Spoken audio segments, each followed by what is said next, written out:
Hello everyone and welcome back to another video. First of all, we've reached 100 subscribers last week, so I want to thank you all very much for subscribing to the channel, and I thought this might be the perfect time to talk about the goals and schedules for the channel. I don't have a trailer yet, and I think it could be that some of you are wondering what this channel is about exactly.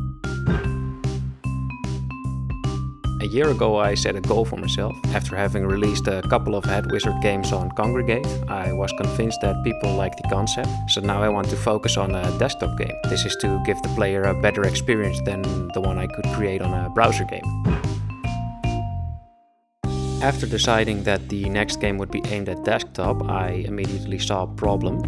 Kongregate usually has some features built in to help new games reach an audience. This is the way that Headwizard would reach players on that platform. But now on desktop, I'm not sure if platforms like Steam or Cartridge have the same kind of system built in. Also, I think the scope of this game is bigger, so I thought, well, I have to find a way to get feedback early on.